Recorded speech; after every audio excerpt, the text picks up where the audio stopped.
My name is Amy C. Willis. I am a sober coach for women. I'm also an alcohol culture educator.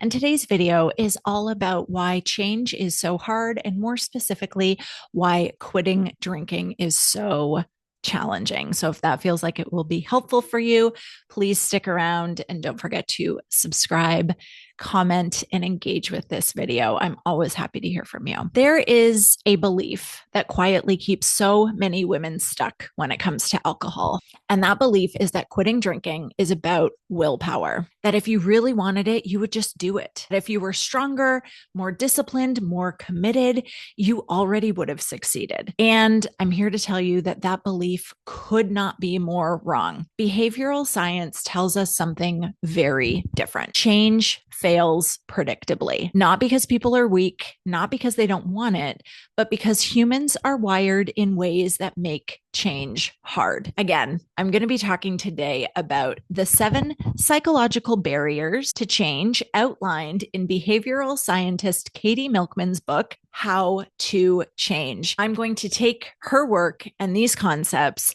and map it onto what it looks like when you're applying it to quitting drinking. And more importantly, how to design around these barriers. Because quitting drinking isn't a character test, it's a design problem. To be clear, these barriers are not specific to alcohol. They apply to any meaningful behavior change, whether it's exercise, saving money, studying, getting to bed earlier, but alcohol magnifies them. And that's important to know. Why does that happen? Because alcohol is socially normalized. It's immediately rewarding. It is easily accessible and available, and it helps us, or we think it helps us emotionally regulate in the short term. So these psychological barriers become especially sticky when we're talking about changing our relationship to drinking. Inside my private coaching work, we don't just try harder. We identify which of these barriers are strongest for you, and then we build strategy around them. So let's break these barriers down. The first barrier that Milkman talks about in her book is getting started. So Milkman calls this the initiation problem. Starting is disproportionately hard. In the context of alcohol, this often sounds like,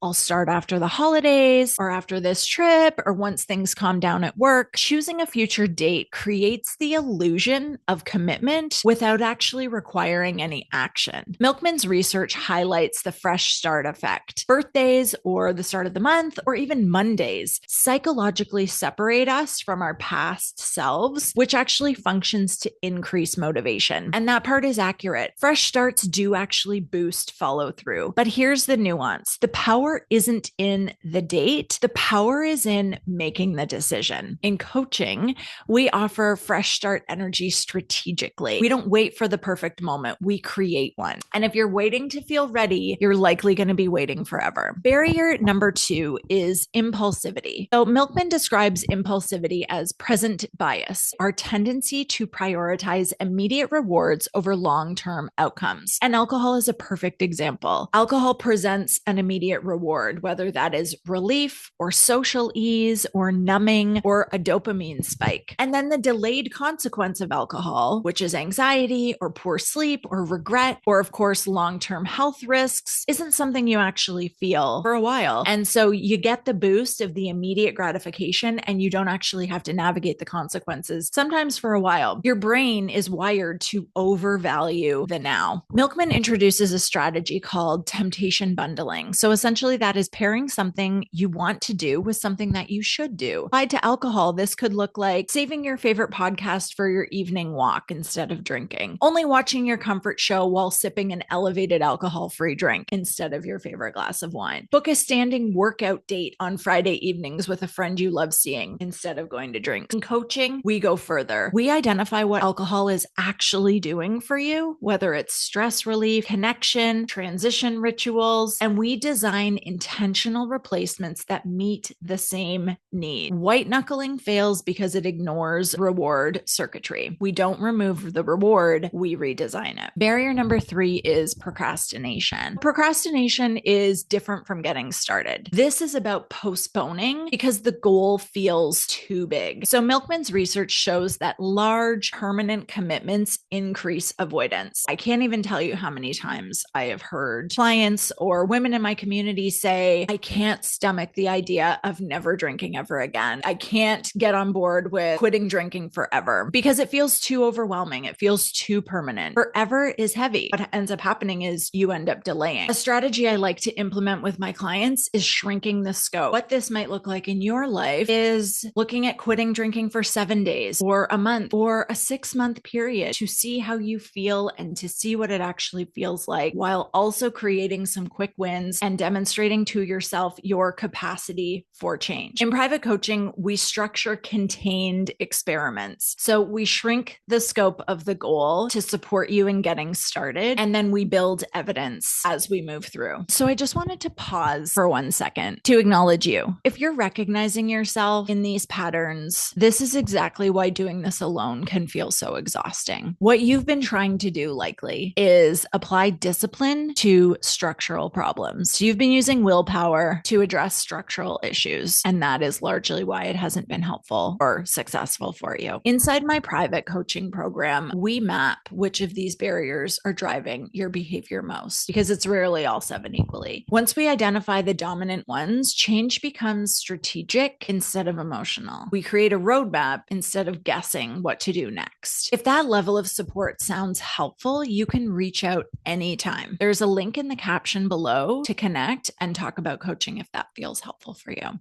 Now back to the barriers. So barrier number 4 is forgetfulness. This one sometimes surprises people. Milkman explains that we forget intentions and we also forget emotional intensity. And with alcohol, this is huge. Sometimes we forget the 3 a.m. wake ups, the racing heart, the shame, the mental fog on Monday, promise you made in the shower to yourself this morning that you were done with drinking. Your brain softens discomfort over time. This is adaptive, but it also sabotages behavior change. Milkman recommends external systems. So applied to alcohol, that might look like journaling honestly after drinking, tracking sleep and anxiety, keeping a visible list of your why. One strategy that I use with clients is I invite clients to make videos of themselves, which really captures energy, tone, intonation, feeling, actually document themselves after a night of drinking, how they felt, what they wished they would have done. And then they have that as a record to then go back on and review in those moments where drinking might feel tempting, or they simply need a reminder of what it actually felt like. Memory can romanticize things. Documentation, like a journal or a video, actually clarifies. Inside coaching, we actually build reflection loops so your brain can't rewrite the story by Thursday. Barrier number 5, effort avoidance. Milkman actually reframes laziness as effort minimization. Another way to think about this is that humans tend to follow the path of least resistance, and changing your relationship with alcohol requires emotional tolerance, new routines, social boundary setting, nervous system regulation, whereas drinking requires almost nothing. So drinking, not only as an established habit, is also the path of least resistance for most of us. The brain defaults to easy, and that's not your fault. That's not because you're lazy. It's our brain's mechanisms for being efficient with our energy. The solution isn't shame, and it's certainly not to beat yourself up for choosing the thing that you know. It's friction design. So what we want to do is make drinking harder. We want to remove alcohol from your home. Don't keep it around just in case. You want to avoid browsing the alcohol aisle at your grocery store. You want to create some friction between you and the habit of drinking. We also want to make not drinking easier. So reducing friction between you and the choice to not drink. So that could look like stocking alcohol-free options. That could look like pre-deciding your drink order the next time you go out for dinner. That could be making evening plans ahead of time that do not center around alcohol. Design reduces reliance on discipline. This is one of the biggest shifts my clients experience. We engineer ease for them. Barrier number 6 is confidence. So Milkman emphasizes self-efficacy, or our belief in our ability to succeed. If you've tried to quit before and restarted, it's easy to internalize that as identity. The internal monologue then becomes, I always cave, I can't do this, maybe sobriety isn't for me. What happens in these cycles is your confidence drops, your efforts drop, and then the results confirm the belief. It almost becomes a self-fulfilling prophecy. But the solution here isn't positive thinking. It is small wins. It is doing one alcohol-free event, or having one alcohol-free week, or having one boundary held. In coaching, we build micro evidence deliberately. We also grow your confidence, we grow your resiliency, and we grow your self-efficacy through effort and through action and through creating the roadmap that actually sets you up for success, which then also builds your capacity and your confidence as you move through. Barrier number 7 is conformity, and this one's a biggie. Milkman highlights social norms as powerful drivers of behavior. Humans conform for belonging. We all have an innate need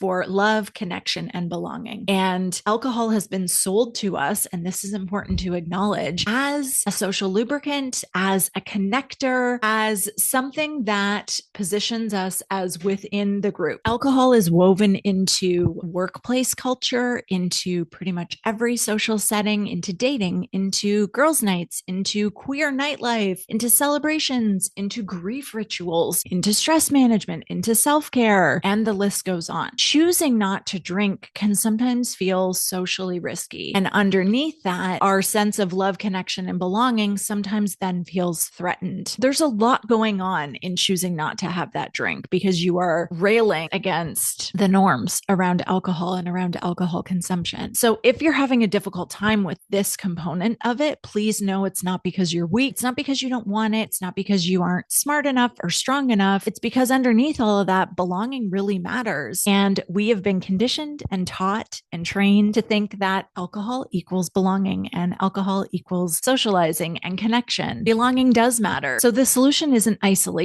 It's environment shift, spending time in non-drinking spaces, seeking out sober communities. I happen to know a great one for sober and sober curious women. It's called The Well Circle. Getting creative about how you are connecting with people. Instead of over dinner and drinks, perhaps you go for a hike. There are literally a million different ways that you can connect and socialize and still get that feeling and sense of belonging that don't have to center around alcohol. In early sobriety, I intentionally looked to other women who were thriving without alcohol. Modeling changes outcomes. Inside private coaching, we talk through real life social scenarios because theory collapses in restaurants. Preparation increases confidence. So when you lay these barriers out, quitting drinking stops looking simple. It starts looking layered because in reality, it is layered. Getting started will require stepping into some degree of discomfort. Impulsivity pulls you towards immediate relief. Procrastination protects you from permanent decisions. Forgetfulness rewrites your memory and makes that last hangover not so bad. Effort avoidance favors ease. Low confidence erodes attempts and efforts. Conformity protects belonging. Of course, this feels hard. This isn't just about not putting alcohol in your body anymore. There's so many layers and there's so much nuance happening. But hard does not mean impossible. It means strategic. Behavior change is not a test of character. It's an exercise in design. And once you understand that, the question shifts from what's wrong with me to what needs to change around me. Again, if this feels like a lot to tackle on your own, first of all, I completely understand. That's how I felt when I quit drinking as well. And that is why it can be so helpful to work with someone like me who can actually help you craft the roadmap and walk beside you and give you tools and guidance and mentorship and support and accountability in tackling all the different layers and all the different nuances of what quitting drinking looks like in your life. If you would like some support with that, and if what we talked about today really resonated with you, I would love to chat. Click the link below to apply for coaching, or you are welcome to visit my website and reach out. I would love to chat with you. And if this content feels helpful for you, please subscribe and like and engage with it. If you are feeling ready to stop white knuckling and start building differently, reach out. You were never meant to do this alone.